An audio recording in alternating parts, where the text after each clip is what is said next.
International labour day या international workers day आप सबको मुबारक हो। आज है 1 मई 2025 और सोशलिस्ट ऑरिजिन्स सोवियत यूनियन के अंदर जो स्ट्रगल हुई बोल्शेविक्स की, उसके बाद मई 1 का दिन एज इंटरनेशनल लेबर डे के तौर पे बनाया गया और अब तक हम उसको ऑब्जर्व कर रहे हैं। मगर जहां पे दुनिया भर के अंदर वर्कर्स की, लेबर की कोशिशों को, स्ट्रगल को तरजीह दी जा रही है, सराहा जा रहा है, वहां पे पाकिस्तान के अंदर एक कठपुतली निजाम जो फस्तायत की बुनियाद के ऊपर कयाम है, अभी तक बरकरार है, अभी तक वो ना वर्कर्स राइट्स, ना ह्यूमन राइट्स, ना किसी भी चीज की, रिवर राइट्स, वाटर राइट्स, हर राइट लगा हुआ है ना उसके साथ। तो इसका मतलब कि जो निजाम है वो उसके अपोज चल रहा है। और अब मुलाहिजा करें, डीजी आईएसपीआर और उनके जो लगाए हुए फॉर्म 47 के वजीर खारजा हैं, उन्होंने एक जाहराना प्रेस कॉन्फ्रेंस की है जहां पे वो मुंह तोड़ जवाब, हाँ भाई, ये जब आपको सिर्फ मुंह तोड़ने ही आते हों अपनी आवाम के, तो आप बस ये एक ऑफ्ट रिपीट करते रहते हैं, मुंह तोड़, मुंह तोड़, मुंह तोड़। यार अपना मुंह भी जाके कहीं धो लो पहले। अभी ये हाल है कि वो लोग जिनके सरबराह एक ट्वीट करके मुखालफत नहीं कर सकते हिंदुस्तानी धमकियों की, थ्रेट्स ऑफ एग्रेशन की, वो बात कर रहे हैं मुंह तोड़ जवाब। तो सुन लिया आप जाके इनका, भाई पहले शिकवा सुने फिर जवाब शिकवा करते हैं। Pakistan will exercise restraint for the purpose of regional peace, but, and that is very clear, if provoked, and any action from the other side will be responded in a emphatic manner and in a stronger way. We are not concern कि वो क्या कह रहे हैं, वो उनकी अपनी consumption के लिए जो कह रहे हैं। हम आपको बार बार ये बता रहे हैं, हम पहले भी कम्युनिकेट करते रहे हैं कि हम तैयार हैं, आजमाना नहीं। 2019 में भी हमने ये बताया था कि we are ready, we are not the one who are going to initiate any aggression, we are a very responsible state and will always follow the path of reason and constructive engagement. But if they think that aggression is the path forward, so our message is only this: we are ready, don't test it. मुंह तोड़ जवाब दे देंगे, धमकी की, हम हमला नहीं करेंगे, मगर हम पे हमला हुआ तो हम भी बस पीछे नहीं हटेंगे। यार आपने जो मुल्क के साथ ज्यादतियां कर दी हैं पिछले, और ये मेरा मौकफ है कि देखें, हमारा खून जो है, हमारा ईमान जो है, हमारी सलाहियतें जो हैं, वो हम पाकिस्तान की तरक्की के लिए अपनी जान भी कुर्बान करने के लिए लोग तैयार होते हैं, सही है।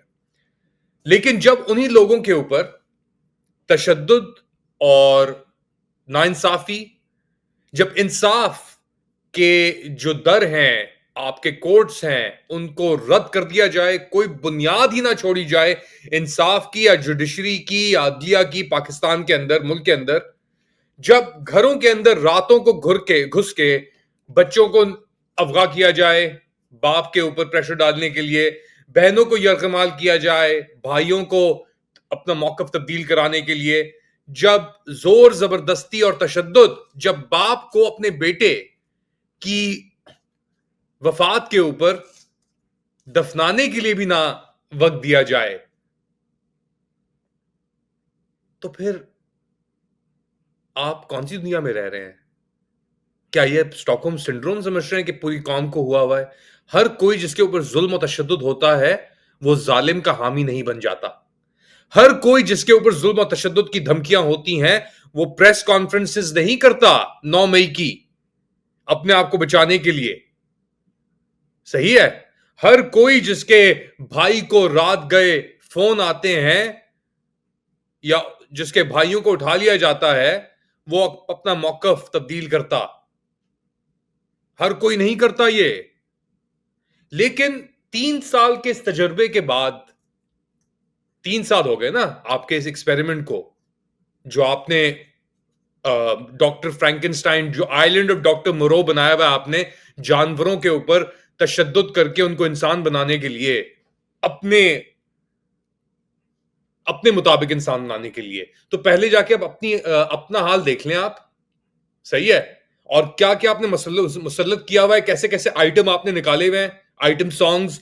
उसके अंदर से एक आइटम है वजीर आला पंजाब मरियम नवाज शरीफ। ये वाकई में आइटम है, इनको कोई कनेक्शन इनका नहीं है, कंप्लीट डिसोनेंस है इनकी।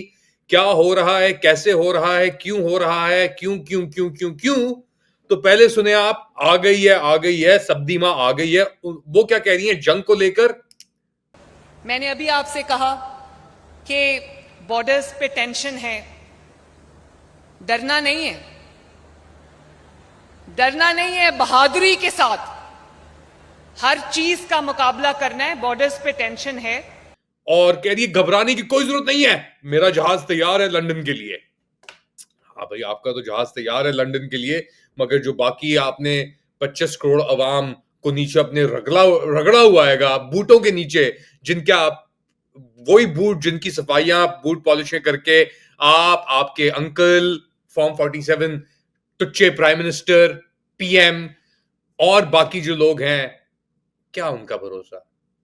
ये तो अपनों के नहीं, ये हमारे कैसे होंगे।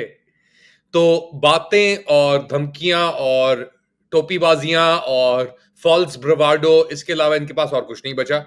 ये वो इनका हाल है चौधरियों वाला जो अपने गांव के लोगों के ऊपर फुल तशद्दुद करता है, और जब उससे बड़ा एक कोई चौधरी आगे उसकी कुट लगाने के लिए खड़ा हो जाता है, तो जिनके ऊपर तशद्दुद हुआ होता है वो लोग फिर वहां पे अपनी तसल्ली इत्मीनान से बाग को तबाह कर दिया, बंजर बना दिया बाग को, रगड़ रगड़ के, फूल उखाड़ के, सब कुछ दहशत फैला के, आग लगा के बाग के कोनों में इंसाफ कॉर्नर भी खत्म कर दिया, अदलिया कॉर्नर भी खत्म कर दिया, पानी को भी बाग, यानी ये कोई भाई आईडीएफ है क्या मकबूजा फलस्तीन के अंदर। ये नहीं नहीं नहीं, और इस मैं के अंदर चलो मुल्क तो बढ़ गया, खत्म, जद कर दिया, सिफर से शुरू करना पड़ेगा। जो भी अब निजाम होगा, ये मुल्क रहेगा भी कि नहीं रहेगा इतने तशद्दुद के बाद, ये भी बहुत बड़े सवालात हैं अब तो सालमियत के ऊपर, कि यार आपने इतनी ज्यादतियां करने के बाद आप कह रहे हैं कि यार हमारी मदद, हमारे पीछे आके खड़े हो। लॉजिकल आप बात करते हैं ना कि यार point A to point B to point C मैं यहां तक कैसे पहुंचा, और मैं यहां पे पहुंच गया अब, और अगर मैं तवक्को कर रहा हूं कि मैं जो पिछले का मलबा है, कालीन को भी आग लगा दी मैंने यहां तक पहुंचने के लिए, और फिर मैं पीछे मुड़ के देखता हूं, मैं कहता हूं यार इतना मलबा और आगे मेरे वो खड़ा है, तो ना कालीन बचा मलबा नीचे करने के लिए, मलबा इतना हो गया कि ऊपर आके गिर रहा है और सामने से आपके दुश्मन खड़े हुए हैं अब आपके। तो ये सिचुएशन है लोगों, दोस्तों। बताएं मुझे आप लोग क्या समझते हैं, मगर जाने से पहले एक क्लिप चलाऊंगा मैं। ये अलीमा खान की क्लिप है, शुरुआत हमने की थी वर्कर्स डे से, इंटरनेशनल वर्कर्स डे से। सबसे हार्ड वर्कर इस वक्त पाकिस्तान के अंदर हमारा जो रहा है वो है कैदी 804, उसको 630-35 दिन होने को आ गए हैं अब जेल के अंदर। पिछले 45 दिन से उसकी अपनी बहनों से, फैमिली मेंबर से मुलाकात नहीं हुई। मिलिट्री जुंता जो कर सकती है उसने कर दिया है इस वक्त, मुल्क के साथ, कवानीन के साथ, अदलिया के साथ, कंटेम्प्ट ऑफ कोर्ट के साथ, जो आपके दिमाग में भी आ रहा है वो उन्होंने कर दिया है। अब क्या करना है, सुने अलीमा खान को, फिर बात को इख्तिताम पे लेके चलते हैं। हमारे पास सिर्फ 1 महीना है, उसके बाद कोर्ट बंद हो जाएंगे। हम नहीं चाहते, हम चाहते हैं कि इमरान खान की बेल हो जाए, क्योंकि जब कोर्ट 1 महीने के बाद बंद हो गए, इमरान खान सितंबर के आखिर तक उसकी केस कोई सुना नहीं जाएगा। और पूरी गर्मियाँ इमरान खान बेल के अगर नहीं होती है, 2 केसेस हैं सारे, एक लाहौर में और एक यहाँ पे। तो ये थी इमरान खान की बहन अलीमा खान, और मेरे ख्याल से ये सम अप करता है जो मैंने शो भी किया है आपके लिए, कि बातें बहुत बड़ी हो जाती हैं, तवक्कुआत, एक्सपेक्टेशंस बहुत बड़ी हो जाती हैं, मगर जब आपके अंदर सेल्फ अवेयरनेस नहीं होती ना, तो आपको अंदाजा नहीं होता। और ये हर इंसान के साथ हो सकता है कि जो गलतियां आपने की हैं माजी में, वो आज आपको अगर आप सामना करना पड़े उन गलतियों का, वो एकदम आपके सामने खड़ी हो जाएं, तो आपको बचाने के लिए कोई पीछे खड़ा नहीं होता। आपका ज़मीर और अल्लाह, सबसे पहले अल्लाह, फिर आपका ज़मीर, और फिर आपकी हकीकत और तारीख आपने 3 साल में वाइप ऑफ कर दी।